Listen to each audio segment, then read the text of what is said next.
Hey, what's up guys, my name is Charlie. Today we're going to be watching the Angry Video Game Nerd. This is going to be episode 136, and it's going to be Seaman for Dreamcast. It's Seaman, not Seaman. Seaman is something completely else. But Seaman is it Seaman or Seaman? Obviously it's Seaman. I don't know. I mean, I don't know. So let's just play the video before we get age restricted by YouTube. Let's go. He's the angry Atari, Amiga, CDI, ColecoVision, and Television, Sega, Neo Geo, TurboGrafx 16, Odyssey, 3DO, Commodore, Nintendo, nerd. He's the angry video game nerd. Finally, it's time to play something on the Dreamcast, the final game console from Sega. The fact that I've never before reviewed a Dreamcast game is a testament to the greatness of the console. There just weren't that many shitty games that I'm aware of. It was a good piece of hardware for Sega to go out with after many ups and downs. So what brings the occasion? Well, the fans have fished out this gem for me, because that's what y'all do, is feed me with game requests to keep me going. And they say this is one of the strangest games ever made. And it happens to be called Seaman. No, I'm not going there. So what do you do in this game? Well, the instructions say you're free to enjoy Seaman. Oh, no! It's Seaman! Seaman! Not Seaman. As in jizz! Splooge! Man bazooka juice! The manual says go to meetseaman.com. The website no longer exists, but I heard it was once a porn site. I just heard, that's all. A Dreamcast game that sends you to porn. More like wet Dreamcast.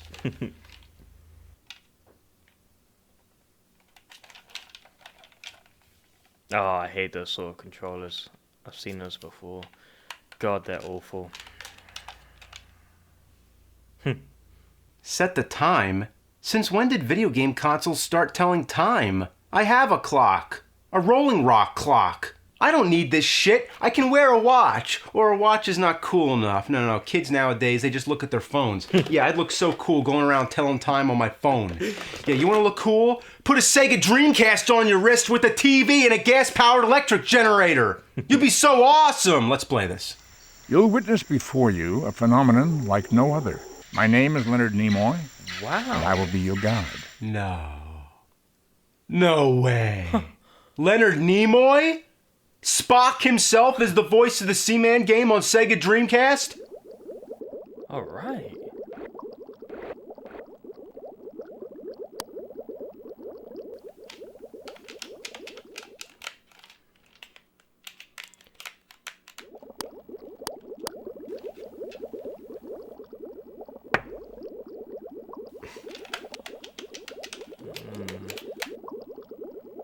What'd you do? In the name of fuck. How do I get involved in this shit? I gotta figure it out. I gotta do it. I gotta do it for Nimoy. Okay, so to pick up the egg, you have to hit X and the right trigger at the same time. Why couldn't it just be X? Oh, maybe the idea is to go like this, like you're grabbing something. Yeah, well, grab my scrote! It's 2015. It's time to start saying scrote. Then take the egg from the storage matrix. Yeah, when he says Matrix, he sounds like Galvatron. Okay, let's drop the egg in the tank. Now what?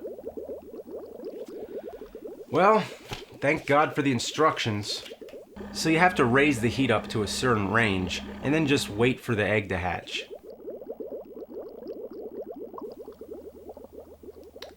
Alright, while the game does its thing, let's read up on a little history. According to the manual, the species that we will be raising was originally discovered in Egypt in the 1930s by a French anthro-bioarchaeologist, Jean-Paul Gasset.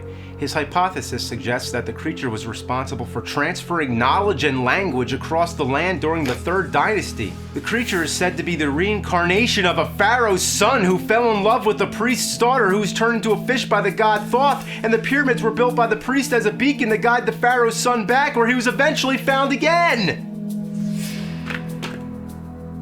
Well, they definitely put a lot of thought into it. Wow. That's a lot of backstory for a game where you just stare at an egg. Oh, wait. It multiplied. Now this is getting interesting.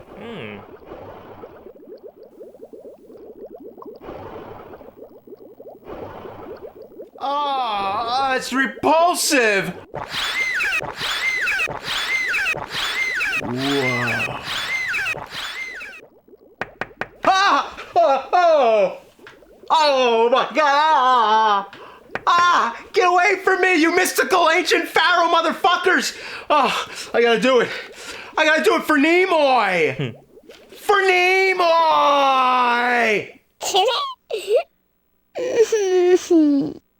What the fuck? Weird. Yeah. Forkabell. Did it just say fucker bell? No, I just always want there to be cursing in retro games. Here's where the most important part of the game comes in, the speech. That's right, this microphone isn't just for decoration. This is how you talk to the Seamen. Hello? Hello. Wow. It's alive. The creatures evolve slowly over time. This is a game all about patience. You spend most of the time waiting as things happen. You feed the fish, raise the heat back up, raise the oxygen, talk to the seamen, and keep them to live long and prosper. That's about all there is to it. You turn off the game, come back to it a day later, or 5 minutes later, like me. You visit often. If one didn't know better, one might assume you're quite obsessed. Wow. Or you have nothing better to do. Oh, I have better things to do. Oh no. That's sick. Hello? Yeah, hello. Whatever. I just want to talk. Blah, blah, blah. Happy? Yo, fuckface. Let's be sure and get my name right, skin puppet. You're a pain in the ass. Suck my dick. Hey, Seaman, don't play that. What can I do? I'll tickle you. Are you coming on to me? Tickle, tickle, tickle, tickle, tickle, tickle. I'm gonna pee if you don't stop. Oh, I come from Alabama with my banjo on my knee. Okay. At the moment, the habitat contains 2 gillmen. The only Gillman I know is the creature from the Black Lagoon.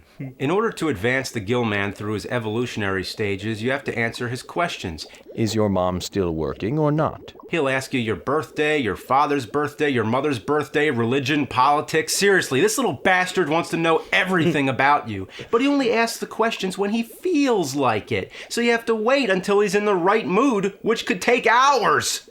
I'm mad at you right now, so go away. Talk, talk. Speak, speak. Yeah, bite me. Wow. Did he just take a shit? He just flung shit at me! Well, there's nothing I can do right now. The instruction manual says it best. This is not the type of game in which one can spend several hours in one sitting and expect to experience vast amounts of action or change. As with life itself, change only occurs over time, and even then, slowly. Change is only evident through the accumulation of experience over time. Damn, that's deep. Whoa. That's deep, man. Yeah, he but it's said that. bullshit. Yeah. The game demands I play by its schedule. So, what am I going to do to pass the time? Oh, I guess I'll play this Famicom disc game, which roughly translates to Explosive Fighter Pattern. Why? Because people told me so. They keep feeding me this shit. Let's check it out. No. Oh my god. No way. It's an official Famicom disc game that says the F word. And this was in the 80s. This was before Hong Kong 97. It's an officially released game on a Nintendo console that says fuck. Oh my god, my life is complete. It says fuck. It says fuck.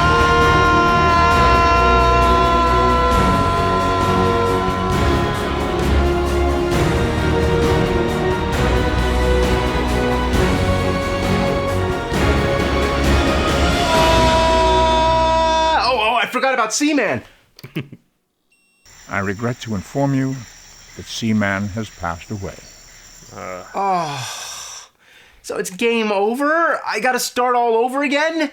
Oh, man, I was too busy saying it says fuck. Can't I go back a day? Why not? Yeah, why not? I'll go into the clock settings. Yeah, I'll just set the clock back. The time setting of the Dreamcast internal clock does not match the time setting of your Seaman habitat file.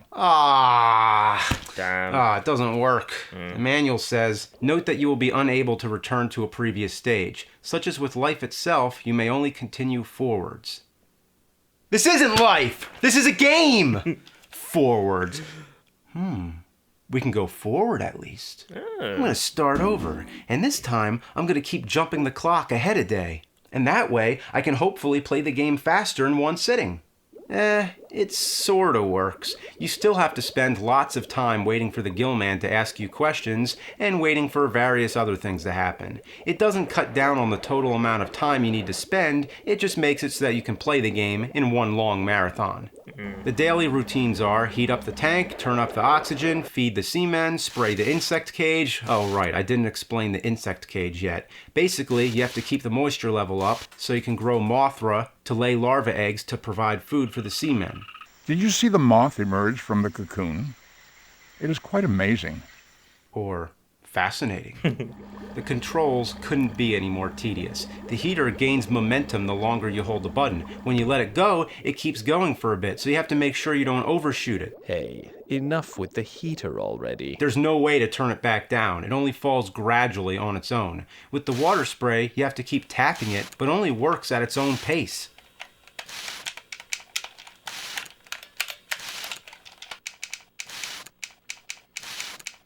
Oh, God.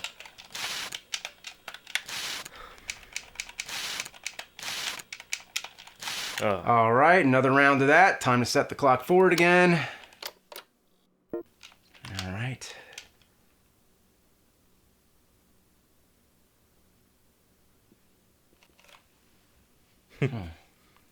Something's not right. I think I'm losing my mind. Hey, guess what we're doing over here?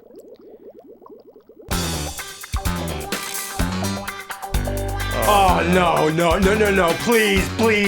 The seamen are mating. And they felt the need to announce it, to make it known. There they are, staring you right in the face.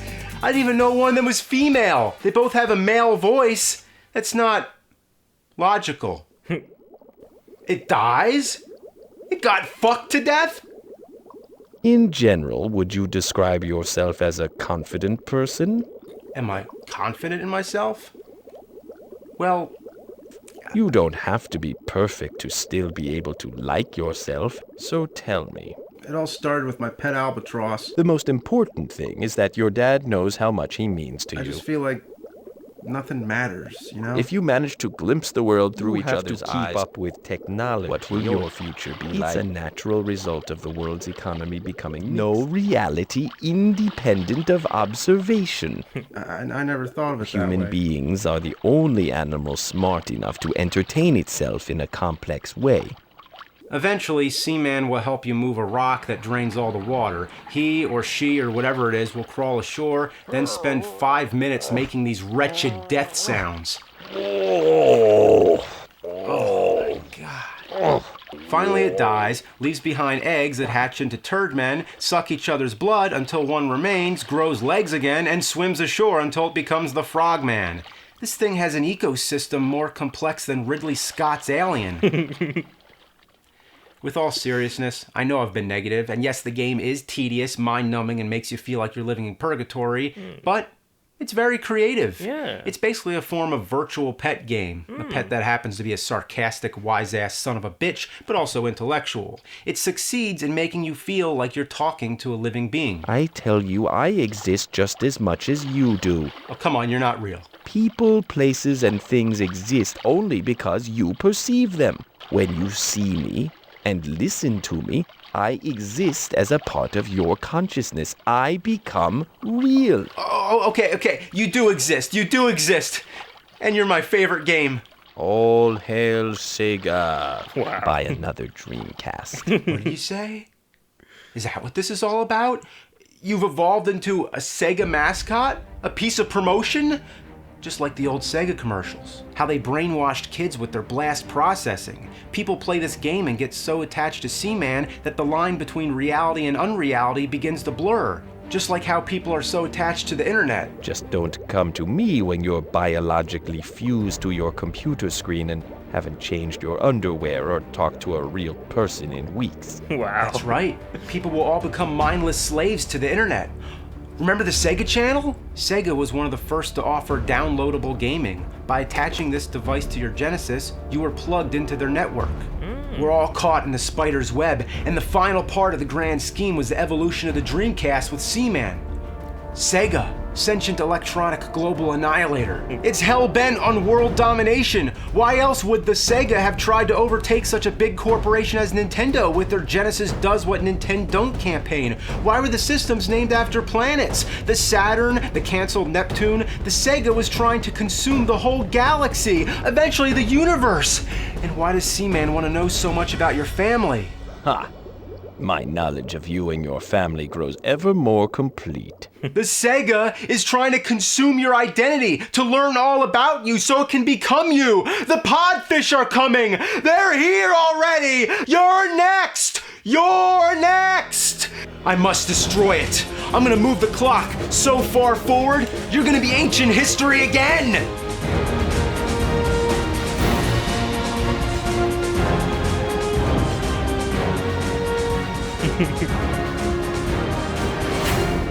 Oh my god.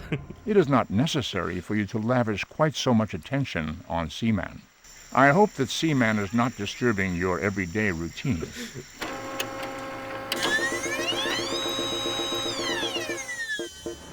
As with life itself, change only occurs over time, and even then, slowly. Feed me with game requests to keep me going. Change is only evident through the accumulation of experience over time. And because I can see you and hear you and smell you, you exist as part of my consciousness. See ya. Wow. Rest in peace, dear chap. Poor Nimoy from Spock, Star Trek. Oh god, I can't believe he died. Of all the people, why did he have to die? Why did the good people always have to die? Why are we stuck with the assholes on this planet when all the good ones have to die so quick? Well, that's the way it is, I guess, but still. Such a good chap, I miss him. So yeah, that's the end of the episode, as you can see. I don't think there's any bonus content at the end, let's see. No, that's the end of the video. So yeah, that was a very good episode. I enjoyed that. I didn't know he was in that game. I mean, Seaman. I didn't know he was in that. I didn't know the game existed, but that's shocking. And it wasn't a bad game. It wasn't the worst game or a horrible, terrible game. You know, it requires patience, such as life, if you want to go into that. But yeah, that was it's sort of a game I would play if I wanted to waste time, you know, just sort of have like a virtual fish, you know. But yeah, it was a good episode, so we're going to end it here. If you like this video, make sure to give a like, comment down below, and make sure to subscribe to my channel if you enjoy my content. I'll see you guys on the next episode. Peace.